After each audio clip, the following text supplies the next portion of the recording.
And there's something about when these guys dye their hair and the blood gets in The blood. Every time. It seems like every time they dye their hair, it's red by the end of the fight. Yeah.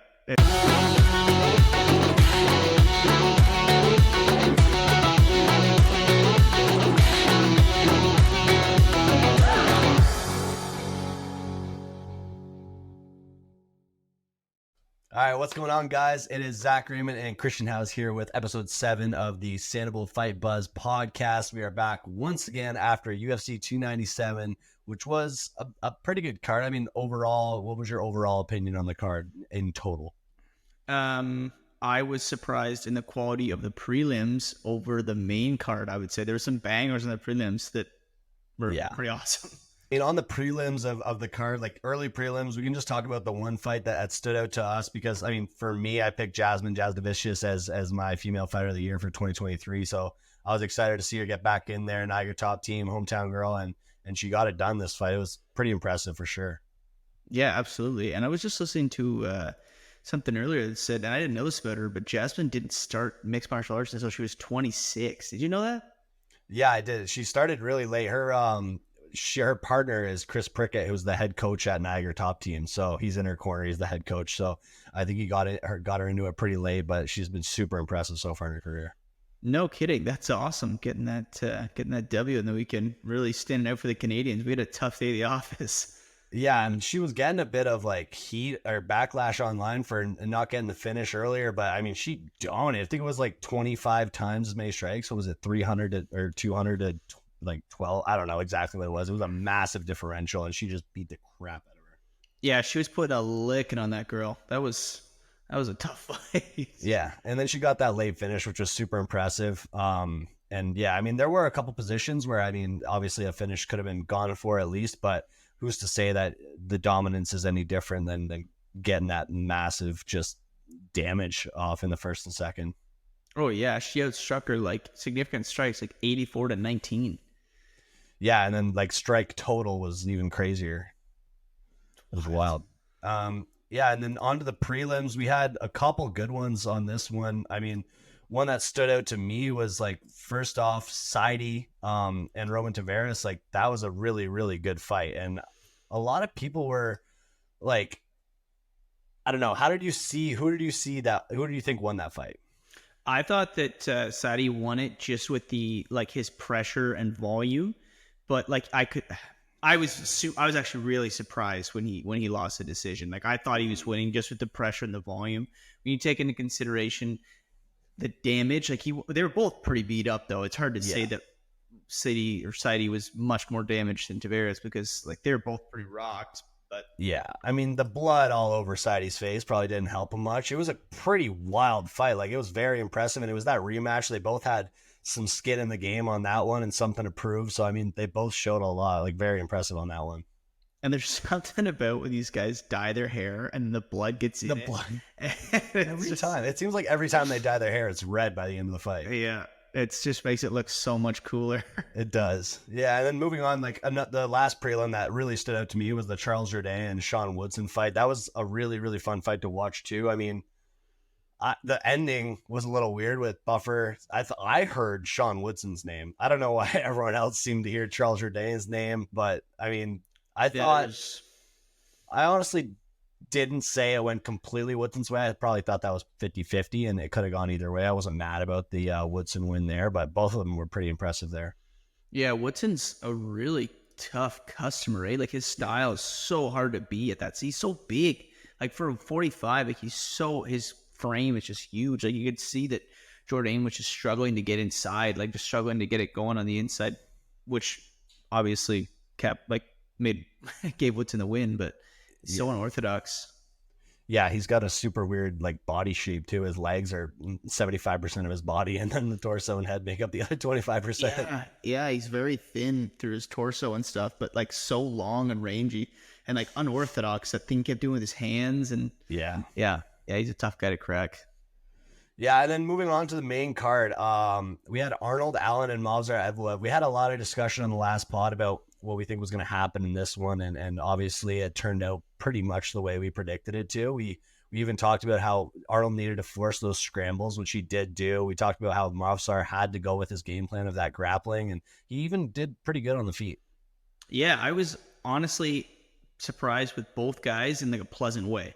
Like I thought that Arnold Allen did a really good job at defending the takedowns and getting up, like we said, because we didn't know. Like it's been such an unknown. Yeah. And then Movsar was actually a way more technical striker than I was anticipating and giving him credit for. Like he stood up with Arnold Allen, who's definitely one of the better strikers in the division, which is great.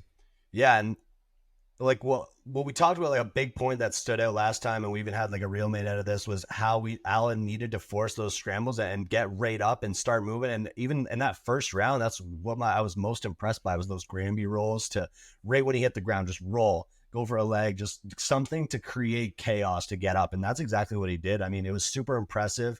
Evloev had a hard time keeping him down, and Allen could have got the finish with those knees, which I thought were legal.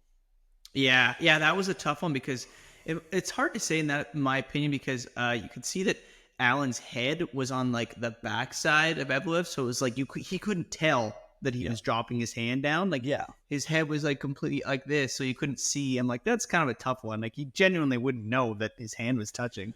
Well, what do you think about that rule? Like, is that how it should be, where you can just keep leaning over and putting your hand on the ground so you don't get kneed in the head if you're in that clinch situation? Like he had a good headlock on him, and he like should be, in my opinion, allowed to just hammer off those knees whether he's touching the ground or not.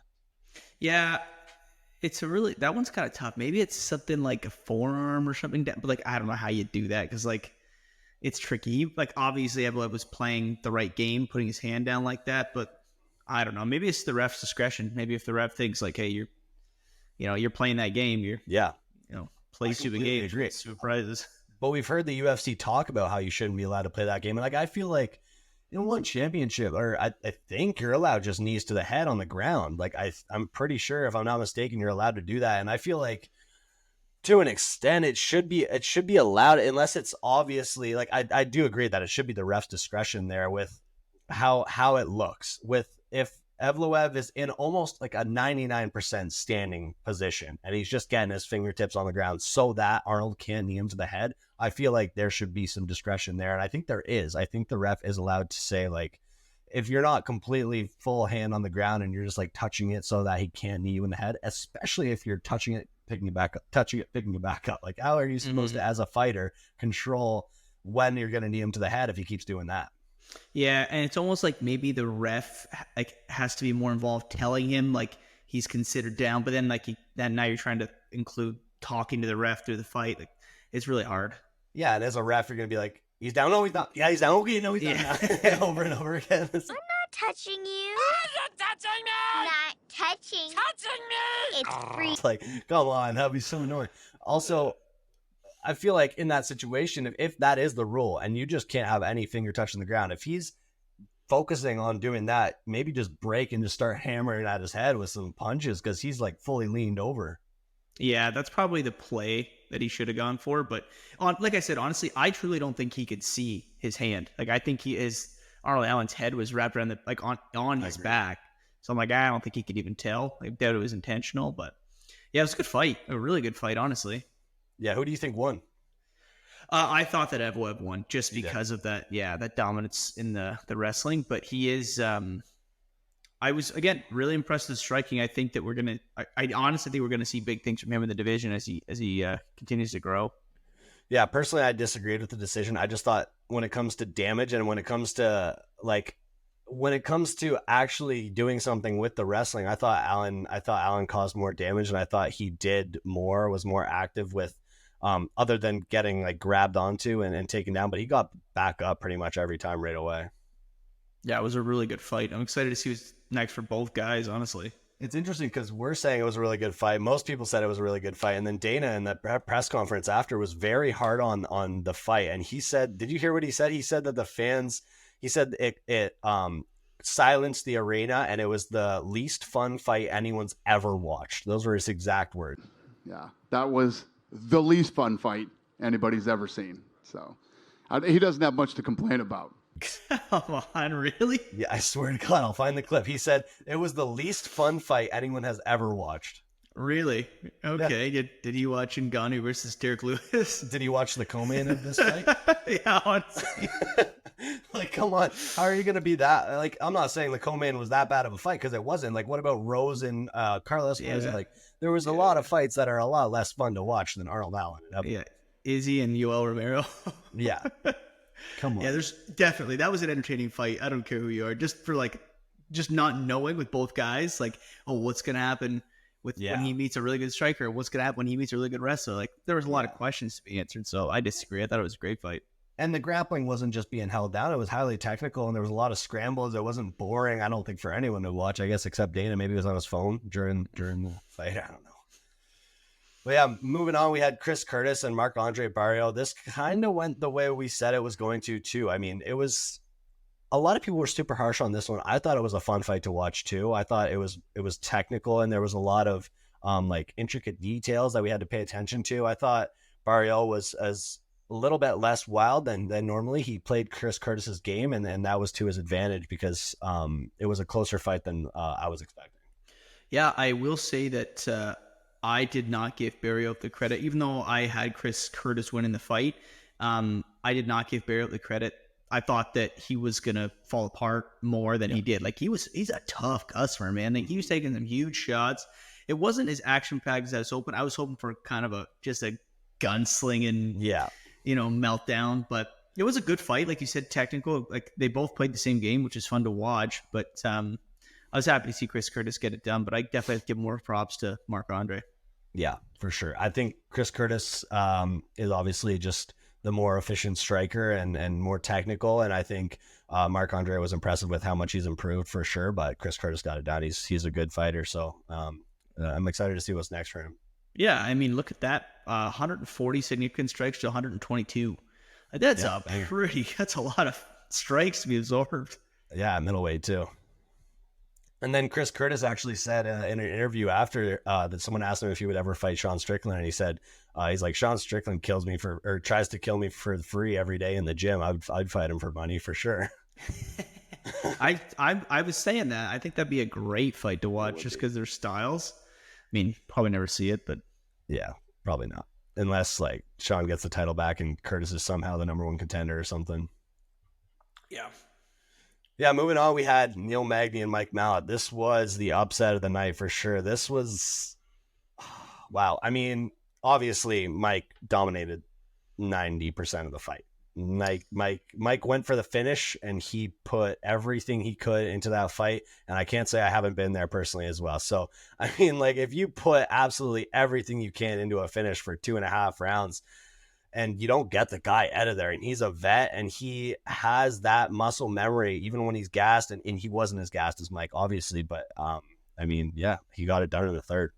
Yeah, that was a heartbreaking moment for me as a Canadian fan. I was fired up. He was implementing a really good game plan, like we talked about. He was eating up that low kick on Magny, which is, man, this is going so well. He's showcasing like perfectly. He's skyrocketing, and then just that one pivotal moment in the third, and as soon as Magny got on top, it was like, hold on for 15 more seconds. Like, oh, he just had nothing left. There was nothing he could do in that moment and that third round to change the way that fight was going, because he had no gas left in the tank. And obviously he's a pretty new fighter to this level of fighting, and this was his first big challenge, and maybe he took Neil Magny lightly. I mean, I don't know if he did, but it seemed as though he thought he was going to get him out of there, and he was putting everything he could into getting him out of there and not expecting it to go to a third round. Which is fair, because Neil Magny is a tough guy to finish. Like he really is. Like, you look at like his record, like, he doesn't, like, it's not a lot very often, especially he's like this grizzled vet that it's like an ultimate gatekeeper, right? Like, yeah, I mean, for me, I think maybe what happened was Mike looked at it the same way as I did when I was looking at this matchup. When you look at how easily Gilbert finished him, for example, that's what I was looking at. I was like, okay, Gilbert's finished him that easy in the first, and like, I just thought he was reaching that point where he was almost done, and Mike probably looked at it as I'm surging. I'm a massive prospect. I dominate him physically. I'm better than him. I'm more explosive. I'm more athletic. And he probably thought he was going to get him out of there in the first with just pure athleticism and obviously skill, but like the athleticism differential was there for sure. And Neil just weathered the storm. Yeah.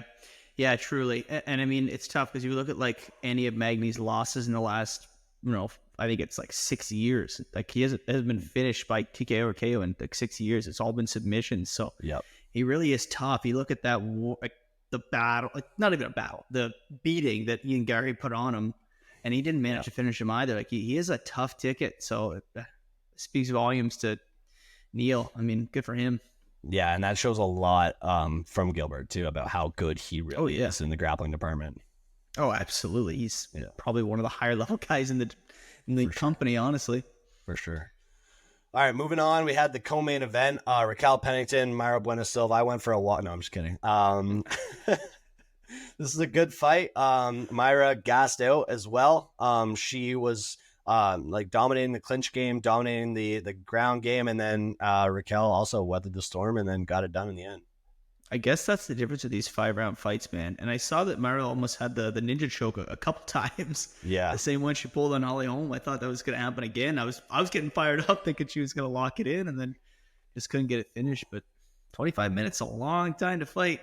Yeah, and there was a lot of backlash on this fight too, like so much. Like that's all I saw. I was commenting some positive stuff, pumping Racquel up for that win because honestly, like props to her and like when it comes to it, she's been in the company for a very long time, and she 2 years ago probably never thought she would touch the title. I mean, maybe not her, but most people that are fans of the sport, and she made her way back up with some good wins, and then won the title fair and square. So I think it was super impressive for her. She weathered the storm with Mayra, and she showed hard in that fight. Yeah, she's been doing the thing. Good for her. Congratulations to her. It's can only assume she's probably going to have Juliana Pena next. Yeah, I would assume so. Yeah. So that's a tough one. And I actually did want to go back for 1 second to the Mike Malott and just give him, the props. And I hope that I know it kind of derails him for the undefeated thing, but that welterweight division's full of fun guys. And there's a lot of guys that I'd love to see him go at it with. So I hope he bounces back and we have a little bit of more pride to come there. For and when you Mike Malott. When you think about it, like this loss probably did more for him than beating Neil Magny in the first round would have done, especially when it comes to the massive jump he would have had to make right after this fight with all the hype behind him. And beating Neil Magny in the first round wouldn't have taught him anything. He'd probably go out there and think he was going to finish the next guy right away too. And he's a really, really good fighter, and he was dominating that fight. And I think moving forward, he's gonna learn so much from that loss, more than he has in the more than he has in his whole career. He's probably gonna make way more improvements right now, and up until his next fight than he would have with a win for sure. That's honestly a really good point too. When you say like that, like it's probably like I know it's probably stings for him like crazy to have lost the fight, especially that way. But it also probably helps him to know that he was dominating a top tier guy like Neil Magny for 2.5 rounds, like really giving him everything he had, doing well, like skill-wise. It wasn't like he went in there and got clobbered by Neil Magny for 3 rounds and goes, wow, I can't hang with the top echelon. Like he actually would gain some confidence from that. He just learned a lesson, like you said. Yeah, for sure. But yeah, props to Racquel Pennington. Hopefully Julia Pennington is next, and we get to watch that. I mean, that should be a good scrap. Racquel's fun to watch, and Julian is down for a war. So moving on, we had Sean Strickland and Dricus Du Plessis. This was a banger, and it didn't go the way I expect. I don't think it went the way anyone really expected, with Dricus still having gas at the end of the fight. Yeah, I agree. I mean, I think we didn't have any of the information to go on, but I thought he was going to gas for sure, and I thought that Sean was going to put the pace on him and walk him down, use that teep kick, which he did at the beginning of the fight a little bit, but he kind of let it go eventually. I guess he's surprised us all. First South African champ. Yeah, first South African champ, and congrats to him. It's a shame for Sean. Sean seems to think that headbutt changed a lot, which I don't blame him for thinking that. Like, if you get that cut right above your eye and you're pouring blood into your eye for who knows how long, it's definitely a difference for sure. Yeah, that's such a tough situation. And it was weird seeing him bleed like that, eh? It was, yeah. Yeah, and you could see him pawing at his eye like continuously, like after it happened. Like, yeah, not like crazy, but like just quick. As soon as he'd throw a combination, just quickly pot it away. Yeah, that's such a tough one. But he still maintained a pretty good fight throughout. And it's not like he was getting clocked on that side a whole bunch or anything. Like he did very well for himself. It's a tough fight. Like, do you want to see a rematch? I would love to see a rematch, and I thought it went Sean's way. I feel like the way that the judging has gone, like the last few years, it's like they count takedowns so heavily. Like even though he outstruck him, like you just know whenever he gets. So it's like they're proving a point to the judges. I don't know what it is, but whenever I see a guy get a takedown, I'm like, yep, okay. Like if it's even remotely close in the striking, and another guy's taking one guy down, and the opposite's not happening, I'm like, yep. Like I thought Dricus won mostly just because of the takedowns. The takedowns, yeah, for sure. And it makes sense. I'd like to see a rematch, but we saw Alex Pereira saying that he wanted to go back down and go for that double champ too. Yeah, it's so hard these days, man. Like with all these divisions being so competitive, like rematches just obviously they made sense for Izzy and Alex because of everything that was the build up there and Izzy's reign. But like it's so hard when you got a guy who hasn't defended his title once, like to get an automatic rematch it's tough. It's so hard. There's so many guys and so much going on in the divisions. Like, yeah, and depending on what's next, there's a lot of different matchups to make, even with Sean, with Khamzat, with Izzy, Dricus, and then Alex also like playing both divisions. Kamaru Usman playing both divisions too. Like, who knows what's going to happen there? I think what makes the most sense to me is Dricus against either Alex for double champ or Dricus against Izzy for the belt. And then Sean against Khamzat. Yes, I could see Sean versus Khamzat. It does feel like, given those top tier guys, that maybe Khamzat off a 185 Kamaru win.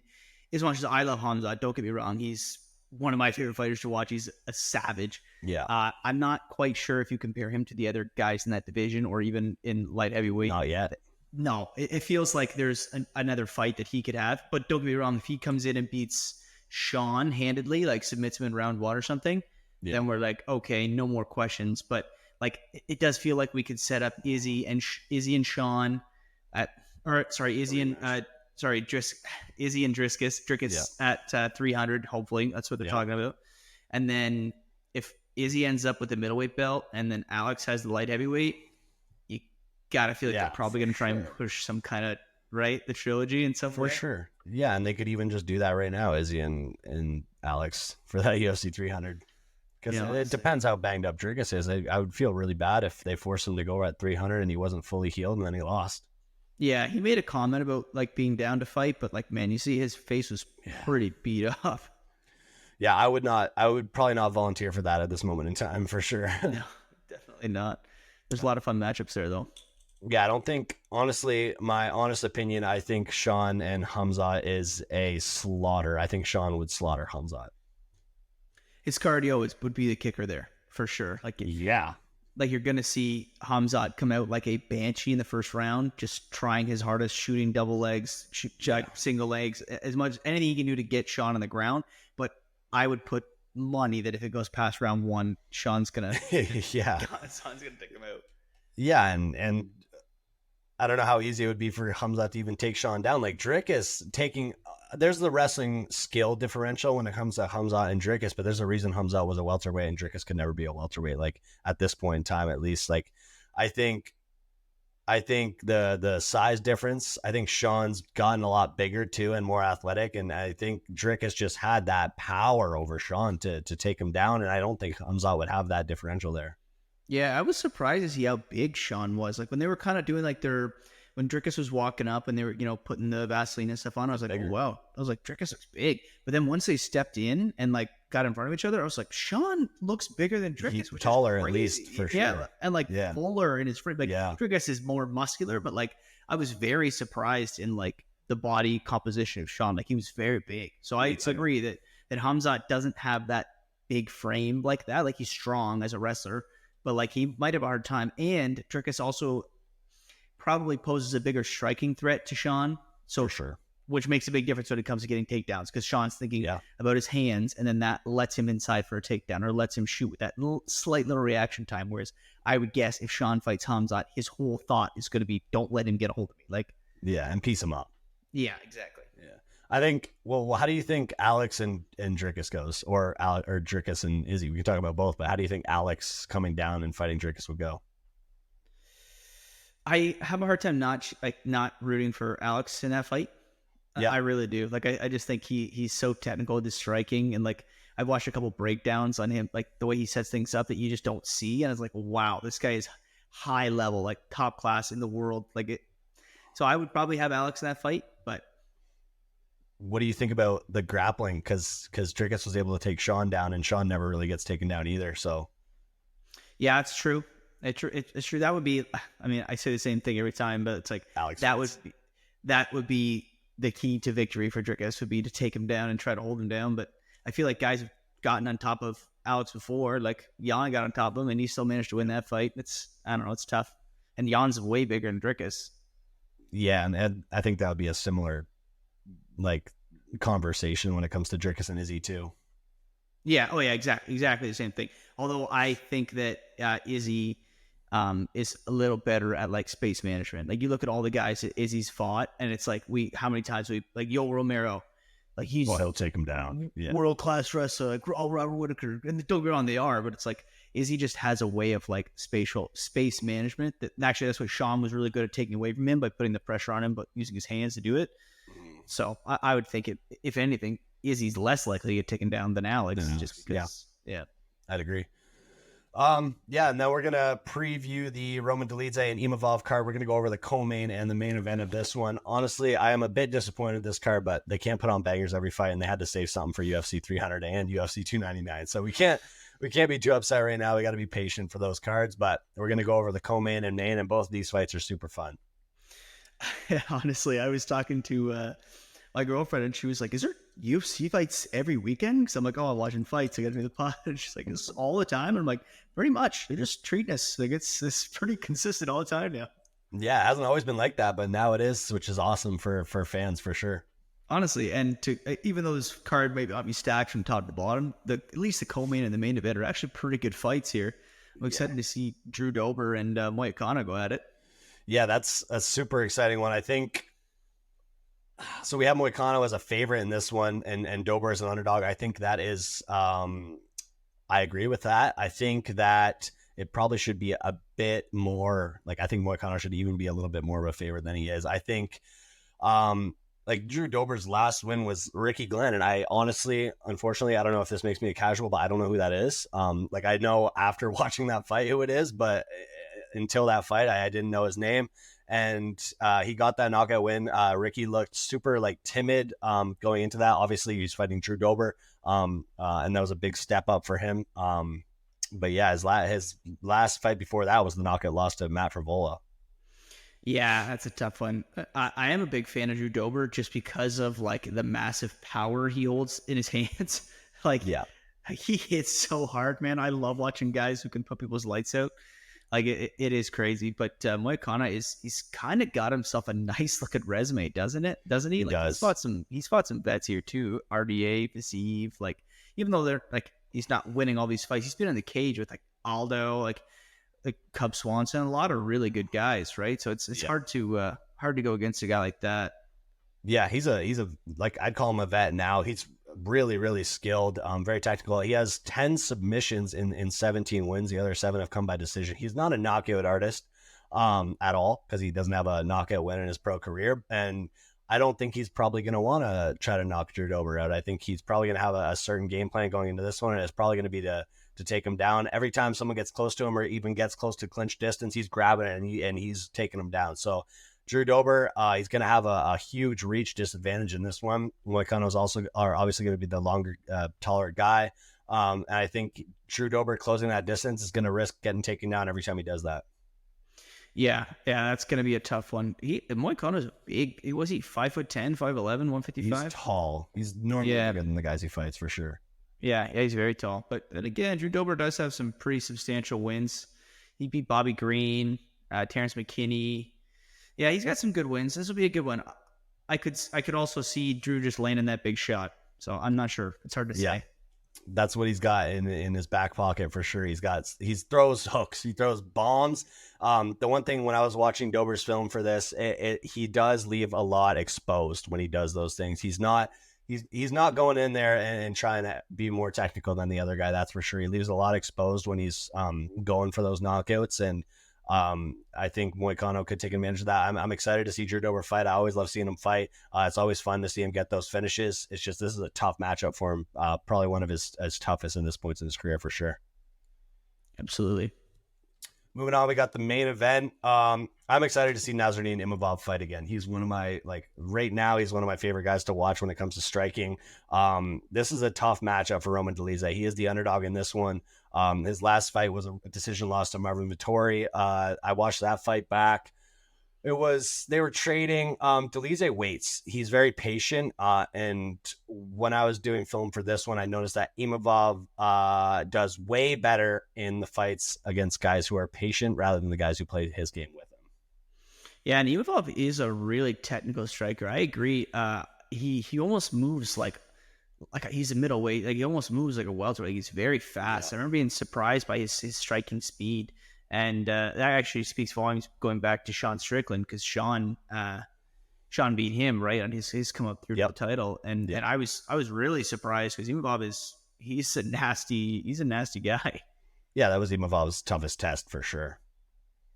And like I said, Sean Strickland played Imavov's game, and that's what he has a hard time against. He also lost to Phil Hawes, and Imavov's not a guy who you're expecting to go out there and knock guys out necessarily. So that, like, Phil Hawes is a very, very good fighter. He just has a missing chin, and he was really active, really quick again in that fight against Imavov, and he was just very explosive, and he was active. And I think that's the thing that Imavov has a tough time with. And Dolidze is a lot less active.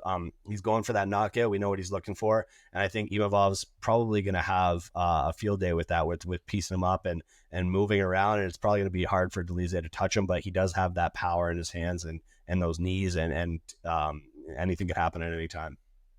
Yeah, Dolidze is definitely a dog. That's one thing I noticed. Like, that Vettori fight, like, they were banging. Yeah. And Vettori's a dog too, so that was actually a pretty fun fight to watch, because they were both just kiffing her. But I tend to agree. I think that Imavov's going to be more technical, and he's probably going to use that to his advantage to make it happen. Yeah, and I watched back that Jack Hermanson finish that Dolidze got, where he put him in that, he got him in, he was Hermanson was on top, and then he got him in that leg lock, and then he used that to transition into a calf slicer while taking the back, and then he had him where it was almost like a crucifix position. He had him in that calf slicer while he was on his back, and he was just pounding, and Hermanson had nothing. So I think Dolidze, his game plan should probably be to grapple against Imavov. That would be my game plan if I was him, and probably try to get some moments there. He seems like he's a very good grappler, especially after that. That's a very, very technical and skilled position to get yourself in a high-level fight, especially against Jack Hermanson, who's an amazing grappler himself. Yeah, and again, this is another one, like, I feel like we keep saying it, but there's no bad divisions, man. Yeah. Middleweight, like, these guys are, like, what's Imavov ranked? Like, is he ranked 11? Like, that's... Yeah.